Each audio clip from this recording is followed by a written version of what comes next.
کہ مدینے سے جب آپ نکلے ہیں تو کسی جنگ کا کسی کو خیال کسی کے حاشیہ خیال میں بھی نہیں تھا.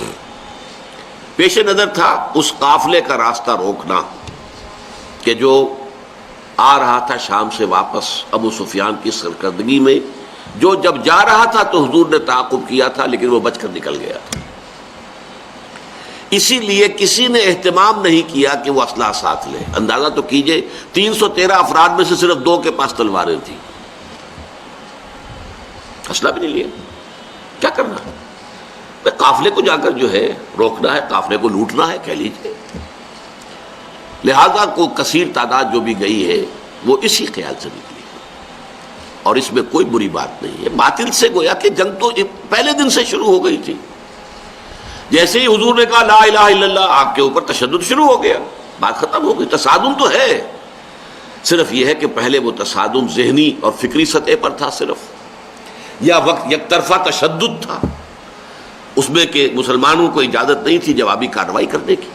اب یہ تصادم 2 طرفہ ہے. اینٹ کا جواب پتھر سے دینے کا موقع آ گیا، مرحلہ آ گیا. اور اس انقلاب کی تکمیل کے لیے انگریزی میں ایک لفظ آتا ہے پش. ایک تو PUSH پش، کسی چیز کو دھکا دینا. ایک ہے PUTCH. یہ پش جو ہے یہ ہے کسی بھی مہم میں پھر آخری حلہ بولنا. تو یہ پش جو ہے انقلابی جد و جہد کا فائنل پش جو ہے وہ ہے یہ آرم کانفلکٹ. اور اس کا بھی آغاز اس ایکٹیو ریزسٹنس کے نتیجے میں جو حضور نے 1 سال تک جاری رکھا، اس کے نتیجے میں یہ 1000 کی فوج نکلی.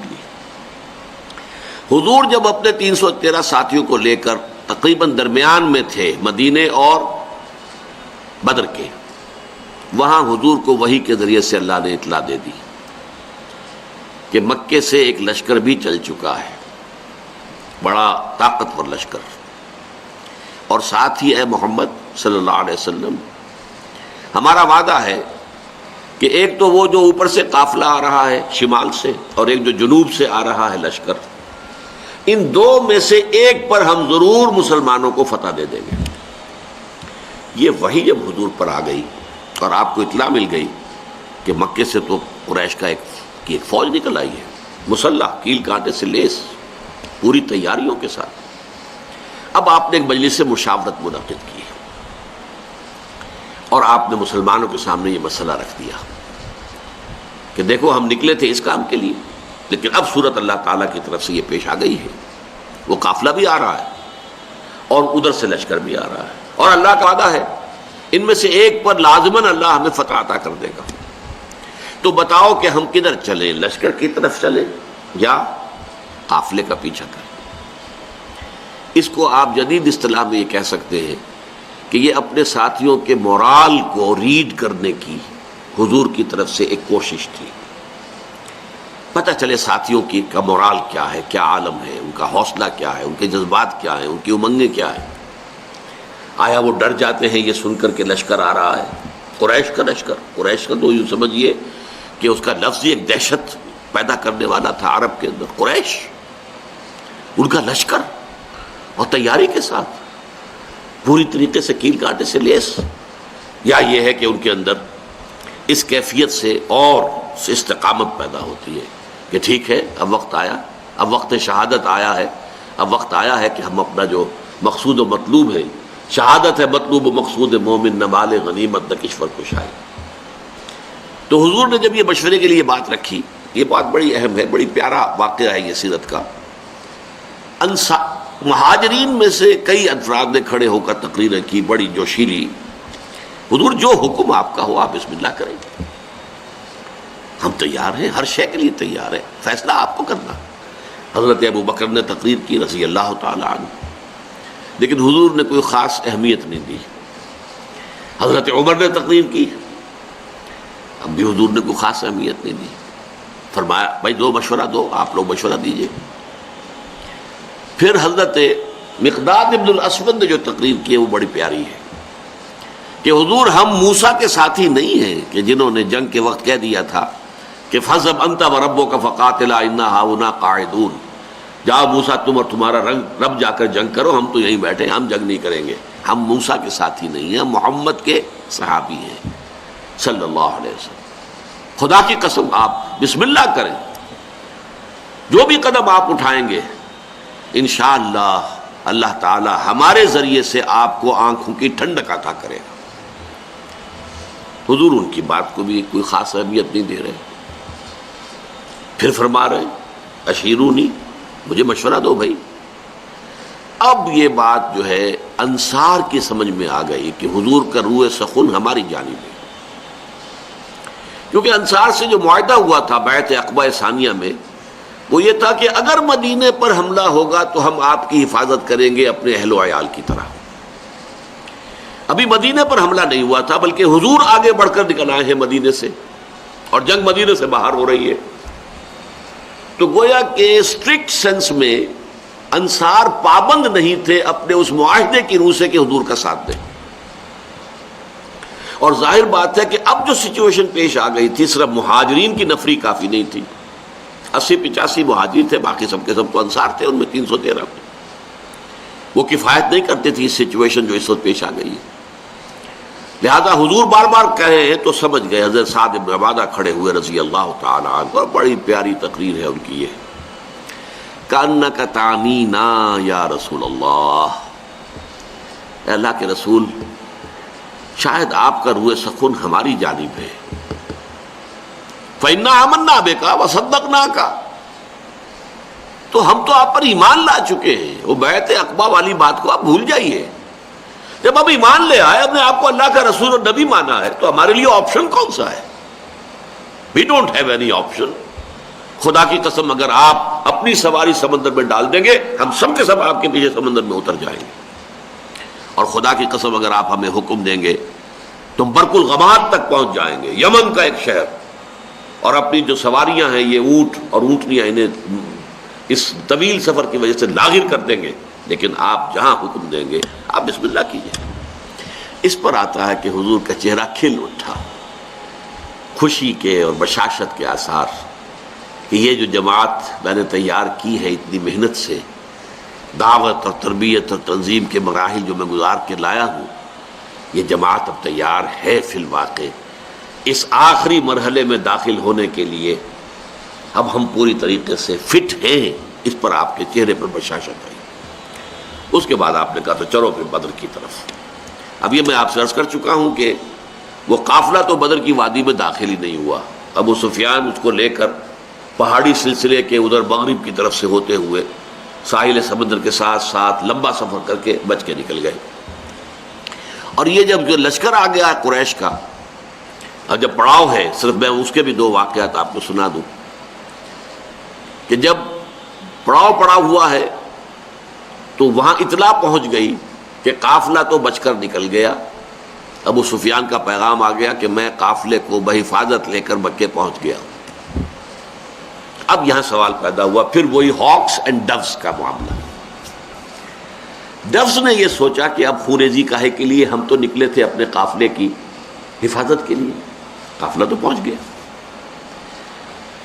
لیکن جو ہاکس تھے ان کو تو سمجھ میں یہ آیا کہ یہ تو ہمیں موقع مل گیا، گاڈ گیون اپارچونٹی، یہ ڈوز ہماری بات چلنے نہیں دے رہے تھے، اب جو ہے اب ہم یہاں تک پہنچ گئے ہیں، مدینہ یہاں سے صرف 80 میل دور ہے، ہم کہاں سے کہاں تک ہو کر یہاں پہنچ گئے ہیں، تو اب تو موقع ہے، اب یہاں سے واپس جانے کا کیا سوال۔ حضرت حکیم بن حزام رضی اللہ تعالی عنہ اس وقت تک ابھی ایمان نہیں لائے تھے، وہ گئے عتبہ کے پاس۔ کیا عتبہ؟ دیکھیے ہمارا جو وہ قافلہ تھا وہ تو بچ کے جا چکا ہے، اب یہ خامخواہ کی خوریزی اور جنگ کاہے کے لیے؟ آپ کی حیثیت یہ ہے قریش کے ہاں کہ اگر آپ اس کو روکنا چاہیں تو جنگ اب بھی رک سکتی ہے۔ اس نے بھی کہا ٹھیک ہے، بات تو تمہاری صحیح ہے، اچھا چلو چلتے ہیں ابو جہل کے پاس، وہ he was the chief of the ہاکس۔ وہاں جا کر بات کی، اور وہ شخص جو تھا پھر اس نے پینترا بدلا، تانا دیا عتبہ کو۔ عتبہ کے بیٹے تھے حضرت حذیفہ رضی اللہ تعالی عنہ، جو ایمان لا چکے تھے، حضور کے ساتھ تھے۔ ہاں معلوم ہوتا ہے عتبہ بیٹے کو سامنے دیکھ کر تم پر بزدلی طاری ہو گئی ہے۔ اب یہ عرب کے لیے بہت بڑا طعنہ تھا۔ دوسری طرف اس نے یہ کیا کہ وہ جو ایک مارا گیا تھا وادی نخلا میں ایک مشرک، اس کے بھائی کو بلایا کہ دیکھو یہ تمہارے بھائی کے قاتل جو ہیں وہ اب سامنے پڑے ہوئے ہیں، لیکن یہ لوگ چاہتے ہیں کہ جنگ نہ ہو۔ اس نے فوراً کپڑے پھاڑے، وہاں کا جو ان کا ایک قبائلی رواج تھا، چیخنا چلانا شروع کیا، اپنے اس مقتول بھائی کا نام لے کر کے اس کا انتقام، اس کا قصاص لے کر جائیں گے، واپس نہیں جائیں گے واپس یہاں سے۔ عتبہ نے بھی اس طعنے کا جواب دیا کہ یہ صبح معلوم ہوگا کہ کون کاورڈ ہے، کون بزدل ہے۔ ظاہر بات ہے کہ عتبہ کو یہ بات کھا گئی، وہ چونکہ نسبتاً شریف النفس لوگوں میں سے تھا، یعنی عمر کے اعتبار سے بھی بزرگ، ویسے بھی تباہیں ہیں ہر ایک کی، جیسے کہ وہ شعر ہے کہ نہ ہر زن زنست و نہ ہر مرد مرد، خدا پنج انگوش یکساں نہ کر۔ نہ اہل ایمان میں سے سب ایک درجے کے تھے، برابر کے تھے، نہ کفار میں سب ایک درجے کے تھے۔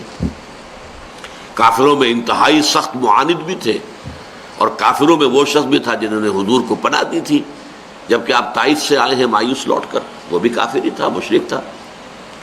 اور ظاہر بات ہے کہ ابو طالب بھی تو کفر ہی کی حالت میں دنیا سے گئے ہیں، لیکن حضور کی مدد کرتے رہے، آپ کو سہارا دیتے رہے۔ تو ہر طرح کے لوگ ہوتے ہیں۔ تو عتبہ در حقیقت ان میں سے شریف النفس لوگوں میں سے تھا، لیکن شریف آدمی کو پھر یہ طعنہ بھی کھا جاتا ہے بری طرح۔ تو اس نے کہا اچھا یہ تو کل صبح پھر فیصلہ ہوگا کہ بزدل کون ہے۔ نتیجہ یہ ہوا ہے کہ پھر اگلے دن سب سے پہلے عتبہ میدان میں آیا۔ یہ اس طعنے کا نتیجہ، اپنے بھائی شیبہ بن ربیعہ کو بھی ساتھ لیا، اپنے بیٹے ولید بن عتبہ، حضرت حذیفہ کا چھوٹا بھائی۔ اب بڑا بھائی حضور کے ساتھ ہے، چھوٹا بھائی یہاں مقابلے میں آیا۔ یہ نکلے جیسے کہ پرانے زمانے میں رواج تھا، مبارزت، چیلنج کیا، آئے کوئی ہمارے مقابلے میں۔ ادھر سے 3 انصاری صحابی نکلے، انہوں نے پوچھا کون ہے آپ لوگ، ڈسکلوز یور آئیڈینٹی۔ انہوں نے بتایا ہم انصار میں سے ہیں۔ کہ نہیں نہیں، تم سے ہم جنگ کرنے آئے ہی نہیں ہیں، ہماری شان سے فروتر ہے کہ ہم یہ کاشتکاروں سے جنگ کریں۔ طعنہ دیا کہ مدینے کے لوگ تو کاشتکار لوگ ہیں، ہمارے مد مقابل بھیجو محمد صلی اللہ علیہ وسلم جو ہمارے قابل کے ہو۔ حضور نے ان تینوں کو اشارہ کیا واپس آ جاؤ۔ اب حضرت حذیفہ نکلنے لگے باپ کے مقابلے کے لیے، حضور نے روک دیا۔ حضور کی شفقت و رحمت نے اسے گوارا نہ کیا کہ باپ بیٹے کے مقابلے میں آئے اور بیٹا باپ کے مقابلے میں آئے۔ لیکن پھر بہرحال 3 نکلے، حضرت حمزہ عتبہ کے مد مقابل، حضرت علی اور حضرت حارثہ ابن عبد المطلب۔ آپ یہ بن مطلب، عبد المطلب نہیں، یہ 3 قرشی نکلے۔ ہاں انہوں نے جب بتایا کہ ہاں ٹھیک ہے اب ہمارے مقابلہ جو ہے برابر کی چوٹ کا ہے۔ بہرحال نتیجہ کیا نکلا کہ تینوں کو واصل جہنم کیا۔ اگرچہ حضرت حارثہ جو تھے وہ بھی زخمی ہو گئے، تلوار کا وار ان کی ٹانگ پر پڑا، ٹانگ کٹ گئی تو گر گئے، لیکن پھر جس سے مقابلہ ہو رہا تھا حضرت علی نے اس کو بھی واصل جہنم کیا۔ یہ جو ہیں جو زخمی ہو گئے تھے، یہ واپس جاتے ہوئے جبکہ بدر سے جا رہے تھے حضور فتح مند ہو کر مدینے کی طرف، تو درمیان میں ان کا انتقال ہو گیا۔ تو ان کے سمیت 14 صحابہ جو ہیں شہید ہوئے، جبکہ 70 قرشی کھیت رہے، واصل جہنم ہوئے۔ اور ان 14 میں سے کوئی بھی نمایاں شخص نہیں تھا بہت بڑا، اور وہ سارے کے سارے چوٹی کے لوگ تھے، تمام سرداران قریش، اور 70 کو قیدی بنا لیا۔ تو یہ گویا کہ اللہ تعالیٰ نے پھر اس کو سورہ انفال میں یوم الفرقان قرار دیا، یعنی ابو جہل کی بات کو الٹ کر کہ جو اس نے کہا تھا یہ یوم الفرقان ہوگا، واقعی یہ یوم الفرقان ثابت ہو گیا۔ اللہ کی مدد آئی، فرشتے بھی آئے، اس کی تفاصیل میں نہیں جا رہا، وہ آپ کتابوں میں پڑھ لیں گے۔ میں صرف اس کو واضح کرنا چاہتا تھا کہ غزوہ بدر کے بارے میں یہ خیال کہ یہ صرف ڈیفنس کے لیے تھا، یہ بات جو ہے ذہنوں سے نکال دیجئے۔ اس پروسیس آف ریولوشن کے حوالے سے یہ اصل میں ایکٹیو ریزسٹنس کا منطقی نتیجہ، آرم کانفلکٹ، اور اس ایکٹیو ریزسٹنس کو انیشیٹ کیا ہے محمد الرسول اللہ صلی اللہ علیہ وسلم نے۔ ابتدا آپ کی طرف سے ہوئی ہے، آپ نے چھاپا مار دستے بھیجنے شروع کیے، آپ نے ان کا اکنامک بلاکیٹ کیا، آپ نے ان کی پولیٹیکل آئسولیشن کی شکل اختیار کی، جس کے نتیجے میں میں اس کو تعبیر کیا کرتا ہوں کہ سانپ بل میں سے نکل آیا۔ سانپ کو مارنا ہو تو کیا کریں گے؟ تو بل میں گھسا ہوا ہے، تو آپ کو معلوم ہے نا، کوئی بین وین بجاتے ہیں کچھ تاکہ وہ کوئی باہر نکل آئے۔ اب پتہ نہیں وہ بین سے کچھ واقعی کوئی اثر ہوتا ہے یا نہیں ہوتا ہے، لیکن جو عام میں تو آپ کو سمجھانے کے لیے کہہ رہا ہوں۔ یہ قریش بیٹھے ہوئے تھے مکے میں، اور مکہ حرم ہے، وہاں خوریزی، اگر اللہ کا عذاب آتا کسی اس طرح کا جیسے کہ اس سے پہلی قوموں میں آ چکا تھا تو مکے پر آتا، معاذ اللہ ثم معاذ اللہ ثم معاذ اللہ۔ خوریزی ان کی وہاں ہوتی نہیں۔ اس سانپ کو تو نکالنا تھا، اس سانپ کو نکالنے کے لیے محمد الرسول اللہ صلی اللہ علیہ وسلم نے جو اقدام کیا، جو ایکٹیو ریزسٹنس کا جو پروسیس شروع کیا، اس کے نتیجے میں وہ 1000 کا لشکر نکل کر جو آیا ہے، وہ گویا کہ سانپ جو ہے وہ اپنے بل سے باہر آ گیا اور میدان بدر میں اس کا سر کچلا گیا۔